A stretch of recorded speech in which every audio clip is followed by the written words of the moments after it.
공동체에 대한 진솔한 이야기 마을 진담입니다. 자, 오늘 정말 오래간만에 뵙게 됩니다. 그래서 사실 할 얘기들이 많이 축적되어 있는 그런 날이라고 생각이 드는데요.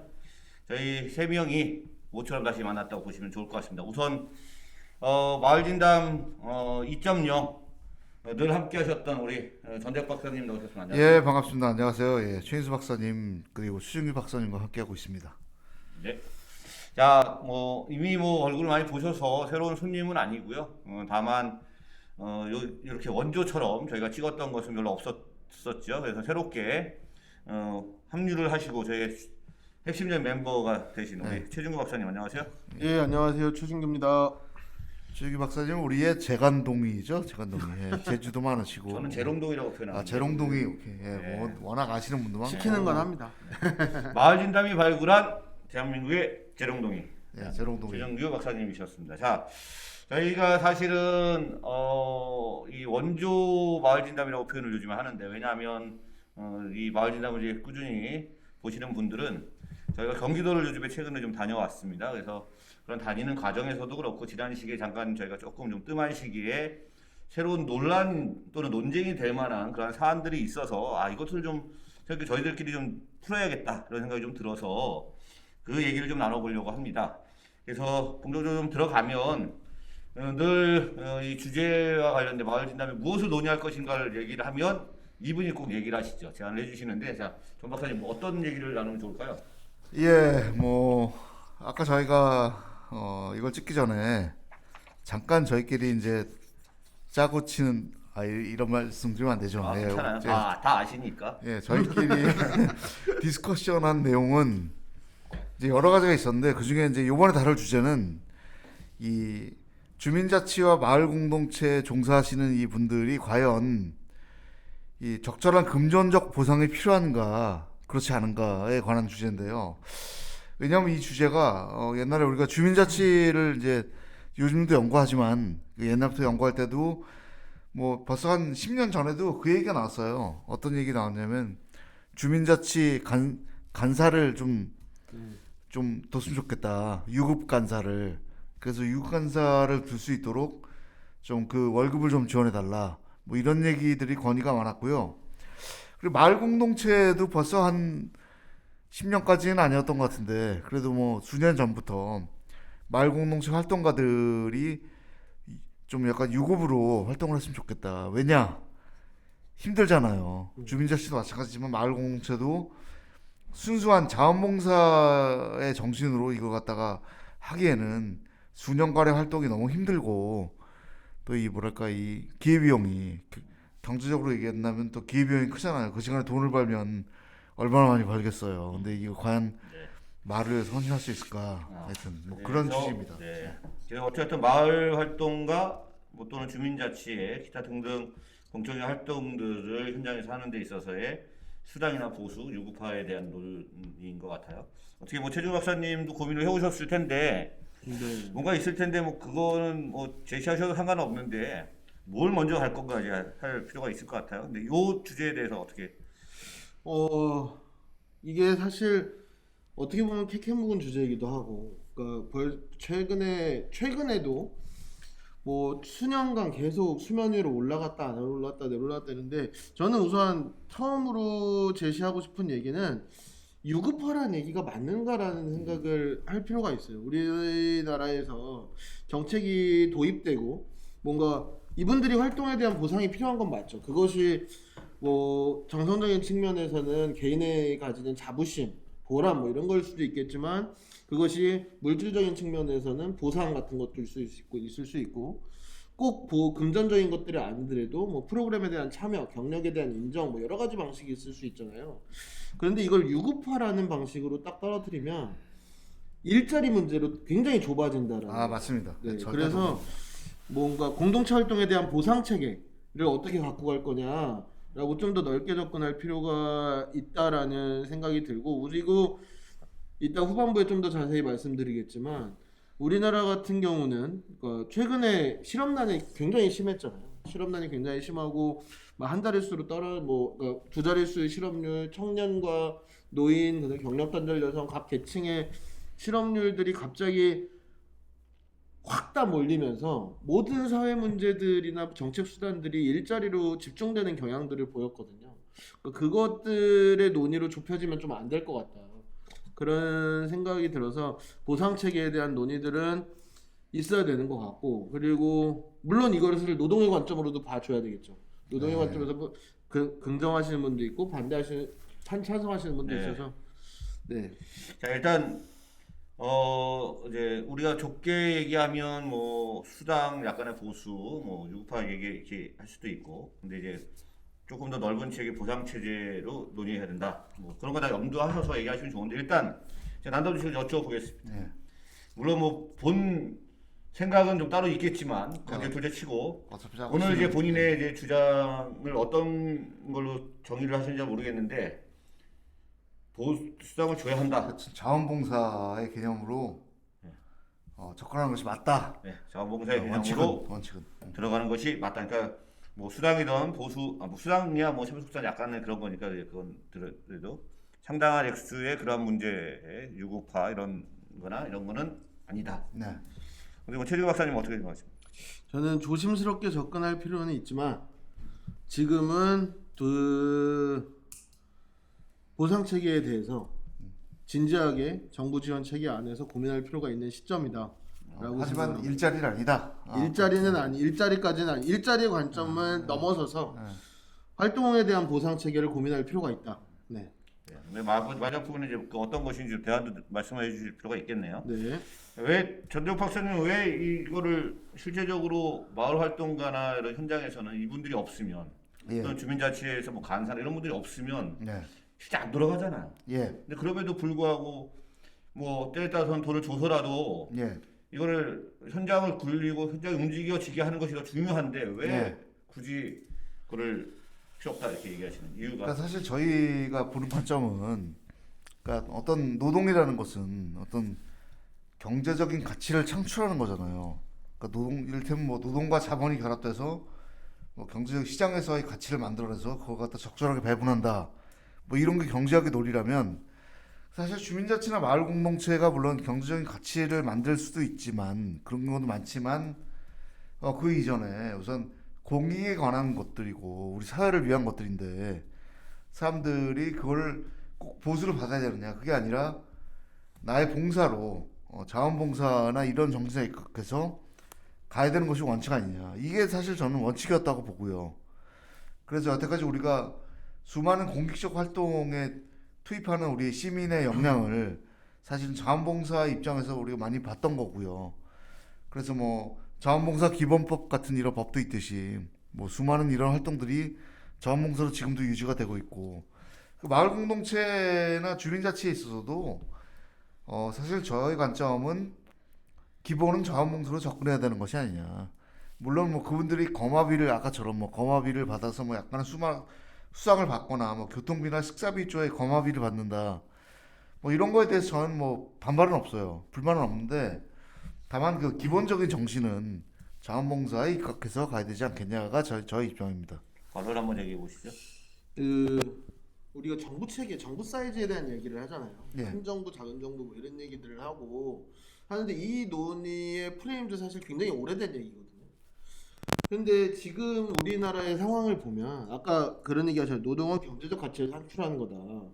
그리고 공적 부분, 전통적인 공적 부분은 민간 서비스보다 공공 서비스를 제공하는 것이잖아요. 근데 공공 서비스의 제공 주체가 이제 굉장히 다양해졌다라는 거죠. 근데 지금 우리가 공동체나 주민자치에서 이루어지고 있는 다양한 서비스들이 원래는 전통적으로 국가나 그 하드 타입의 공공기관들이 제공해야 되는 공공 서비스의 영역인데, 그 공공 서비스의 영역 자체가 굉장히 다양성이 커지고 이 스펙트럼이 커지다 보니 국가나 경직된 구조로는 뭔가 소화가 안 되고, 그 공공 서비스를 제공하기 위한 대체적인 방법으로서 뭔가 이 주민자치라든가 공동체 활동이 활용되는 측면이 있다라는 거죠. 그거는 물론 그 출발이 자발성에 기초한다고 하더라도 3섹터로 어떻게 보면 누군가의 업무도 원래는 국가나 공공 부분의 업무를 누군가가 그 빈자리를 채우고 공공 서비스를 제공하는 역할이다. 그렇다면 빅 소사이티로 공적 서비스의 가치를, 경제적 가치를 산출하고 있는 거고, 그것에 대한 보상 체계, 정부 차원에서 원래는 정부의 업무를 대행한다는 측면으로 보상 서비스를 해줄 필요가 있다. 근데 물론 여기에 그 수준이나 방법이나 이런 것들은 여러 가지 논의가 있겠지만 우리나라 공동체 활동이나 자치 활동의 속성이 가지는 게 과연 자원 활동에만 근거하고 있는 거냐. 이게 우리가 생각하는 종교 활동이나 네. 문화 활동과는 또 다른 영역 아닐까. 네. 이런 생각을 하는. 네, 뭐 또 뭐 얘기하셔야죠. 예, 저 말씀이 네. 일리가 있어요, 정말. 100% 동의하는데요. 네. 근데 우리가 지금 최근에 얘기하는 그 시장의 실패나 정부의 실패를 얘기하면 또 정부 역할을 대신하는 어떤 시민사회의 역량이라는 것이 또 결합이 돼서 어떤 또 정부가 미진한 부분들을 같이 그런 공적인 부분들을 같이 시민사회가 열심히 해결한다. 이것이 이제 영국에서 얘기하는 빅 소사이티론이고 우리가 얘기하는 3섹터론이지 않습니까? 그리고 거기에 대해서 적절한 보상들을 지불하면 좋죠. 왜냐하면 정부에게도 정부의 역할이 있었는데 그걸 하기 위해서 우리가 세금을 냈으니까 그 세금으로 경제적 가치는 창출이 안 되는데 결국 비용이 들어가는 문제들을 정부가 대신 사실 해결해 왔으니까 그런 관점에서 본다면 시민사회의 시민 역량도 분명히 그들이 하는 뭔가 가치가 있으니까 공적인 가치가 있으니까 보수를 지불해야 된다. 뭐 맞는 말씀인데 다만 제가 하고 싶은 얘기는 그 가치가 시장에서 환원이 되느냐. 예를 들면 아까 얘기했듯이 정부의 세금이나 이런 것들은 결국은 비용이 들어가는 문제인데 그 비용이 들어가는 걸 공적으로 해결한다는 건데 이런 주민자치나 마을 공동체는 사실은 그것 자체가 발생하는 그러니까 경제적인 가치, 가치는 무한한데 경제적인 가치로 환산시키기는 조금 어렵지 않냐, 뭐 이런 입장입니다. 네, 알겠습니다. 그, 자, 한 말씀만 더 듣는데요. 더 듣고 그다음에 저도 한번 좀 질문 같은 걸 좀 하도록 하겠습니다. 혹시 조금 제가 얘기하신 거에 대해서 토론을 하자. 그러니까 저는 이제 오늘 참고 삼아 말씀드리자면 이게 전대욱 박사님도 마찬가지고 저도 마찬가지고 무조건 줘야 된다, 무조건 안 줘야 된다는 입장보다는 논의의 선명성을 위해서 각각의 지금까지 정리된 그렇죠. 내용들을 좀 역할을 나눠서 토의하는 형태를 취하고 오늘은 있는데 제가 악역, 네. 제가 악역, 저쪽이 네. 좋은 역할을 네. 여기 약간 물타기 하는 것 같은데 지금. 어쨌든 그렇긴 오늘 한데 쫙 대립되다가 갑자기 물타기 들어. 아까 제3섹터론 뭐 이런 얘기를 하셔서 얘기를 들어보면 영미권 네. 특히 이제 미국 같은 경우에 자원봉사 섹터가 굉장히 크잖아요. 네.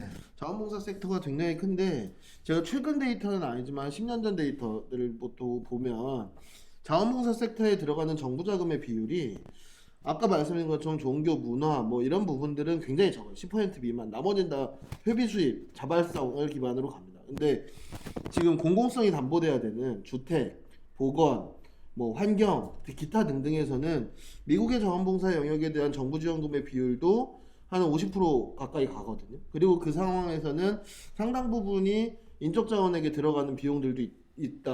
물론 이게 보상이나 유급한 논의하고는 완전히 직접적으로 연결되는 건 아니지만 시민사회의 역할이라고 했을 때 시민사회의 역할을 수행한다라는 게 시민사회 혼자 해야 되는 것을 의미하는 것은 아니다.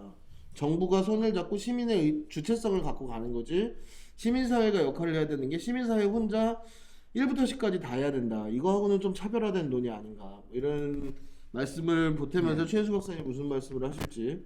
궁금하죠? 예. 일단 우선 처음 도입하는 시스템이 무척 재밌을 수도 있겠다. 네. 이렇게 본 적이 없는데 그러게요. 무척 재밌을 수도 있겠다는 생각이 들고요. 저는 사실 개인적으로 이렇게 공동체나 주민자치 연구하고 있지만 실제 환경공학이라고 하는 공학을 연구하는 사람입니다. 지금 여기 옆에 계시는 분은 경제학을 하신 분이고 이쪽에 행정학을 하셔서 어떻게 보면 각자의 입장에서 예. 그렇듯한 이제 논리를 또 이렇게 만드는 듯한 느낌이 들어요. 그러니까 경제적으로 환산되지 않는 가치.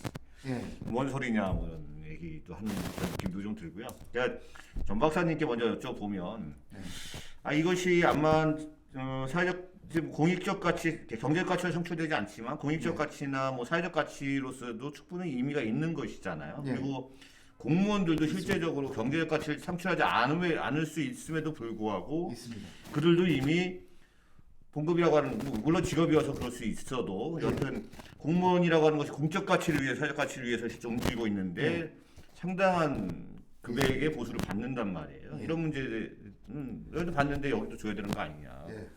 저도 반론을 하나만 제기할게요. 그렇다면 아까 일자리로 가면 안 된다는 말씀하셨는데 예를 들면 우리 사회에 희망근로나 공공근로 같은 이런 88만 원짜리 공공 일자리들이 있어요. 그것들이 이제 하찮은 허드렛 일들이죠. 누군가는 해야 되는데 관에서 해야 되는데 뭐 하여튼 잘 하기 어려운 것들을 공공 일자리를 통해서 소득도 보존하고 문제도 해결하고 자, 그 사람들의 88만 원 인건비가 적절하다고 보세요. 그러니까 이 말씀을 왜 드리냐면 일자리 문제로 환원시키면 안 된다고 아까 얘기했지만 그럼에도 불구하고 왜 환원이 안 되냐 그 문제를 우리가 생각할 필요는 있어요. 거부감이 드는 거죠. 주민자치회 간사에게 월급 80만 원을 준다. 그게 적절한 액수냐? 좀 더 주면 되잖아요. 더 주면 그 재원의 문제가 네. 있죠. 그 이제 본인이 88만 원이냐, 120만 원이냐, 150이냐, 200이냐라고 하는 뭐 여러 가지 일자리에 따라서 자신이 하는 가치가 있다라고 하면 그들은 받고 하겠다라고 하면 그럼 그들이 원하면 할 수 있는 거 아니냐? 아니 줄 만한 역량이 되면 돈이 있으면 물론 이제 그 재정 문제는 예 네. 주면 되죠. 까짓 거면 돈이 있는데 뭐 주면 되죠. 고생하시는데 근데 중요한 거는 국가 정치적으로 봤을 때는 우리가 일자리 문제로 환원되면 안 된다는 얘기를 하는데도 일자리 역시 예산의 한계라는 게 있고 이 정부에서 많이 늘어났지만 어쨌든 예산의 한계라는 것이 있었고 그다음에 이 주민자치회도 돈을 줘야 된다고 하지만 마을 공동체도 활동가들에게 돈을 줘야 된다고 하지만 그렇게 돈을 준다면 그게 적절한 액수냐 그 액수가 적절하냐 거기에 대해서 누구든지 거부감이 있어요. 그 얘기는 뭐냐면 우리가 얼마를 줘야 될지 그거를 가치로 환산하지 못한다는 얘기예요. 다시 말하면 그 예를 들면 우리가 사람 뽑아요. 회사에 사람 뽑아. 그럼 뭐 이렇게 여러 가지 퀄리피케이션을 보고 뭐 인터뷰도 하고 그래서 이 사람이 이 업무에 적절하다. 적절한 능력을 갖추고 있다. 그래서 월급 얼마다. 연봉 협상을 해서 이 사람이 창출하는 가치와 줄 수 있는 연봉과 이런 걸 적당히 믹스해서 줘요. 하지만 우리가 주민자치회나 마을공동체는 그럴 수가 없는 거예요. 자 여기까지 일단 하시고 이해가 잘 안 되는데 자 이제 최 박사님에게 제가 드릴 질문하기 전에 요 문제 먼저.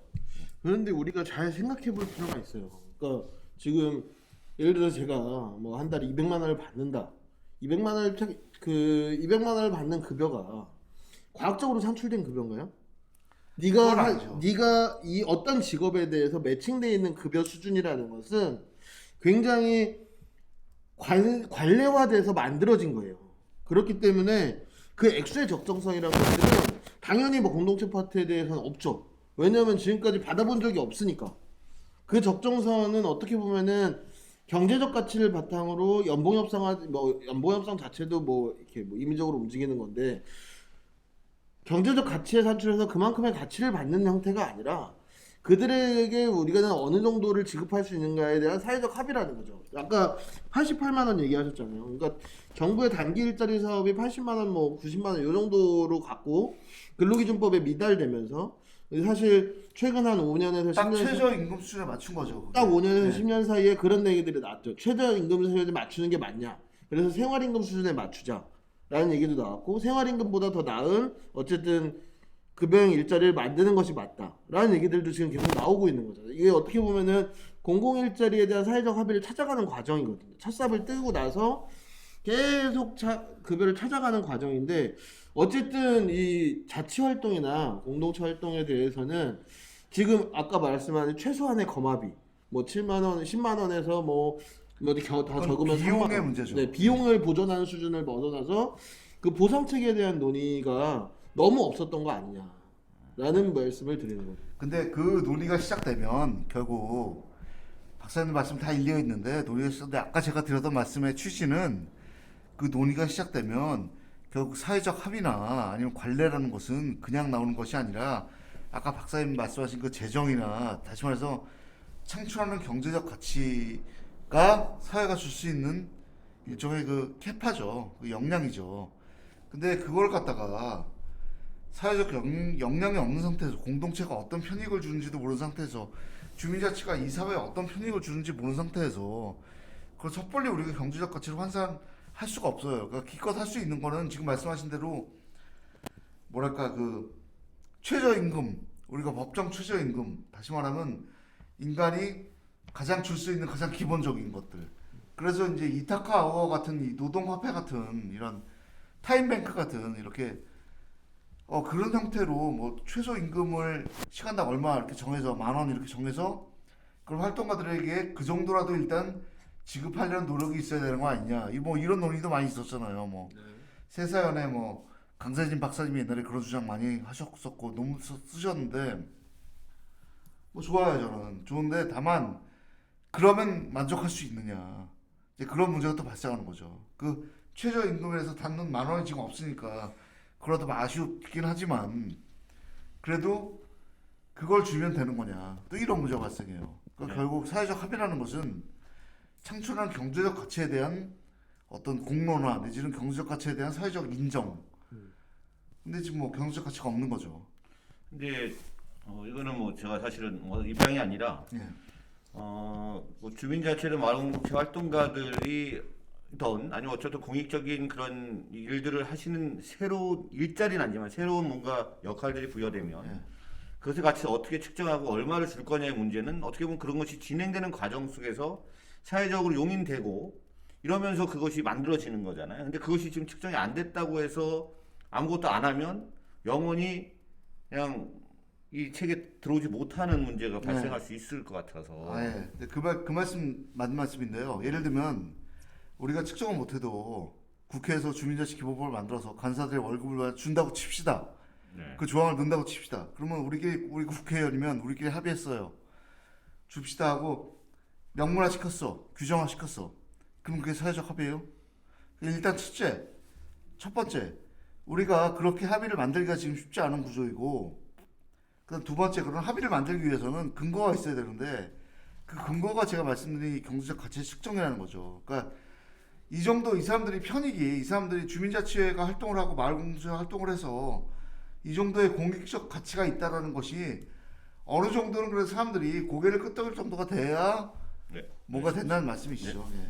자, 또 무슨 말씀하실 분이- 말이 많을 것 같아요 지금 서로 다들. 그 지금 맞죠. 제가 이렇게 네. 얼핏 이렇게 시간을 보니까 벌써 한 22분 정도 네, 걸렸는데 어차피 이번 한 편으로는 다 안 될 것 같고 네. 그러니까 그 다음을 넘어가기 전에 후반전. 이 논의를 자, 그러면- 잠시만 이 네. 논의를 다음을 읽기 전에 그러니까 지금 얘기한 거는 어떻게 보면 이 보상과 그러니까 관련돼서 마을활동 네. 보상과 관련돼서 이 정말 빙산의 일부만 잡은 거거든요. 그렇죠. 근데 이거는 활동가가 보상을 받느냐 안 받느냐의 문제잖아요. 네. 근데 이거에 대해서 타당성이나 아까 합의의 근거 뭐 여러 가지 얘기들을 했는데 그거를 하기 위해서는 그 주민자치나 공동체 활동이 이루어지는 시스템, 예. 그 프로그램의 적정성. 아까 예를 들어서 어떤 공적 가치를 만들어내느냐라고 했으면은 아까 공공근로 얘기했지만 공공근로가 90년대 초반 뭐 IMF 이후에 뭐 이렇게 제도화 되는 게 그냥 돈을 뿌리는 수단으로 활용되면서 네. 프로그램 적정성에 대한 문제들이 계속 나왔잖아요. 네. 이게 정책 집행의 공급자 측면에서도 논의가 될 필요가 있고 그리고 아까 잠깐 얘기했지만 얼마를 받아야 되냐면 근데 자격 마을활동가 자격 활동 그렇죠. 뭐 이런 얘기들도 나올 수 있죠. 퀄리피케이션. 예를 들어서 최근에 이제 공공주택 얘기가 많이 나올 때 네. 그런 얘기들을 해요. 저희가 인터뷰를 들어가 보면 한 명이 자원봉사자가 자원봉사를 할 땐 잘 돌아갔다는 거예요. 네. 그런데 돈을 주기 시작하니까. 돈을 주기 시작하면서 갈등이 생긴다는 거예요. 이게 네. 공급자와 소비자의 관계로 그렇죠. 주민과 그렇죠. 주민의 관계가 공급자와 소비자의 관계로 또 네. 치환되는 거죠. 네. 근데 그게 제 이 얘기를 드리는 거는 적정선에 대한 근거가 다를 거라고 생각하거든요. 저 사람은 월급을 다르죠. 받으니까. 예를 들어서 주민자치회 간사가 월 200만 원을 받는다. 그럼 200만 원 어쨌든 정부 세금이 들어가니까 200만 원에 대한 업무 설계가 들어가야 될 거 아닙니까? 네. 그렇다고 주민활동에 하는 모든 사람들을 200만 원씩 다 줄 수는 없는 거고. 그렇죠. 그렇다면 적정 체계와 시스템에 대한 논의까지 같이 좀 예. 볼 필요가 있겠다. 네, 네, 골치 알겠습니다. 아픈 문제죠. 네, 자. 굉장히 골치 아픈. 일단 잠깐 쉬고 진행을 하도록 하겠습니다. 하실 말이 많죠. 하실 말 많으실 것 같고 저도 할 말이 많아졌는데 자 지금까지 마을 진담 마을과 공동체에 대한 진솔한 이야기 마을 진담이었습니다. 고맙습니다.